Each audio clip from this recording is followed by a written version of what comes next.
And welcome back to another episode of Born to Talk About Sports. I am your host, Steve Bourne, and I just want to start off with saying sorry, guys. This video is a little bit late. Just busy week at work, and just unfortunately just didn't have the energy.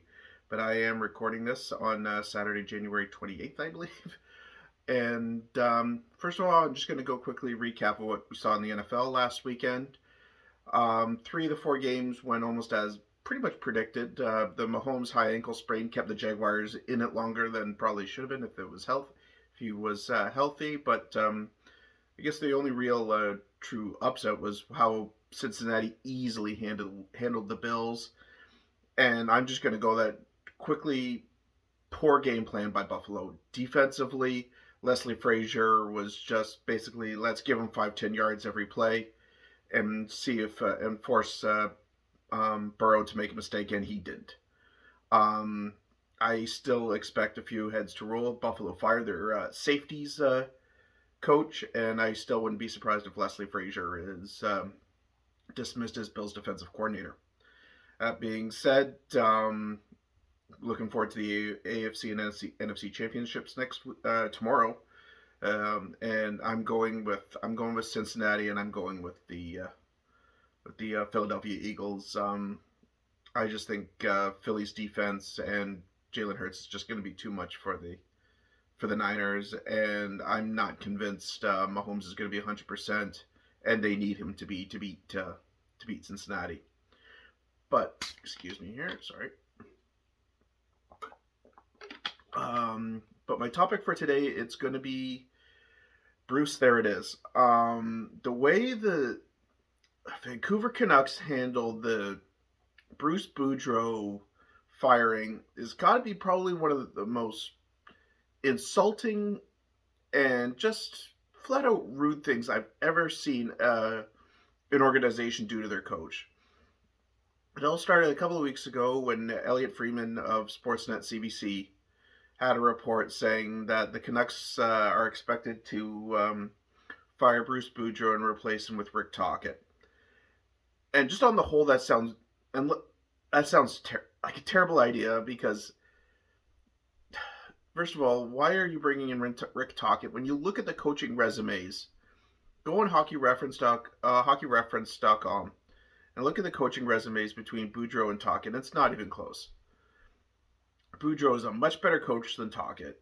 So if you're going to replace Boudreau for a full tank job, replace him with an assistant coach to tank out the year, sort of like what Toronto did in, I think, 2014, 2015 when they fired Carlisle. Replaced him with an assistant coach and just went full tank job. Instead, don't bring somebody in who is not a better long-term option. But then when the story came out that Boudreau is expected to be replaced, the Canucks did nothing for over a week. Did no quote-unquote dismissing of the rumors, no quote-unquote vote of confidence in Boudreau. He's our coach. We're going to stick with him until we feel something needs to be done. The fans loved him. The players loved him. There's no way just to leave him dangling for over a week without addressing it. And then a week later, on the next Hockey Night in Canada, Jeff Merrick reported that by Monday they will finally put the axe on Bruce and give the job to Tocchet.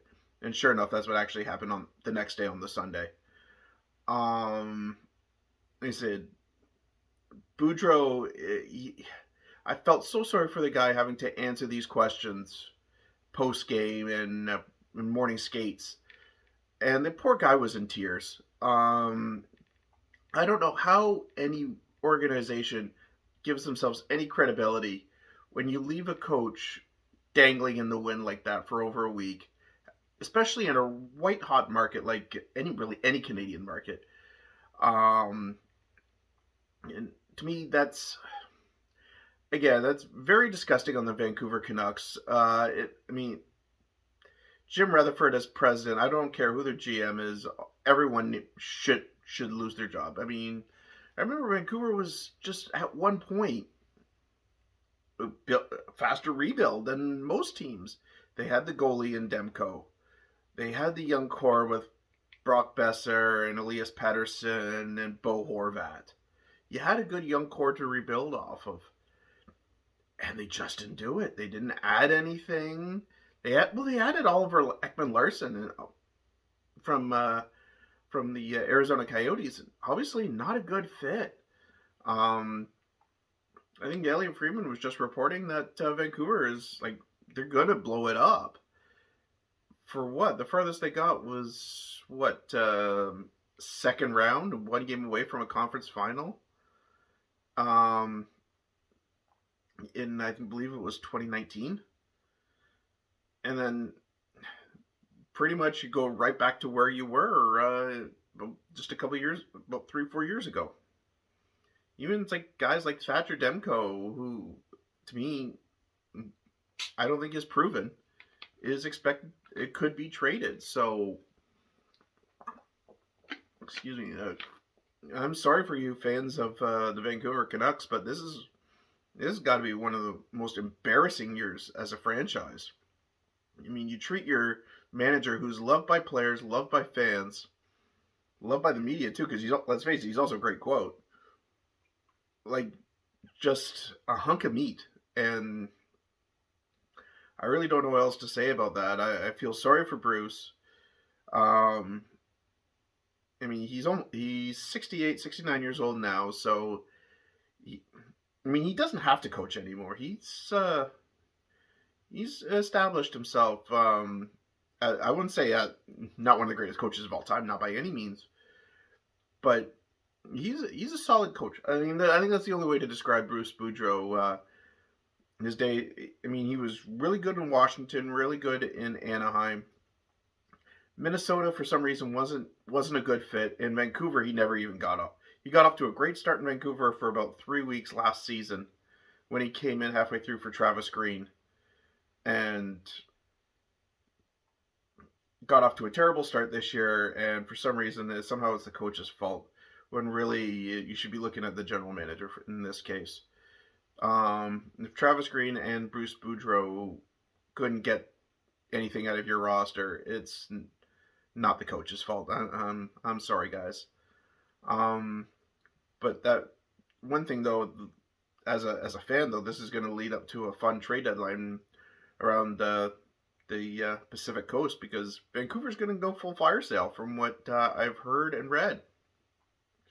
I mean, the big one to go is Bo Horvat. His contract's up at the end of this year, and he's pretty much told them he's not coming back. So, Bo Horvat's a big one. I think the only one who's probably not trade bait is either Elias Pettersson and maybe Ekman Larson, because he just signed a big extension there. And in the flat cap world, I just don't see anybody taking on that much extra salary right now.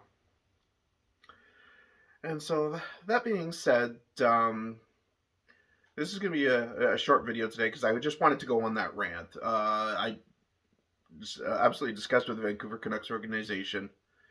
And I hope nothing but the best for Bruce Boudreau. Take some time off. Maybe even if you want to come back, if he wants to come back in the league, come back as an assistant coach and work your way up.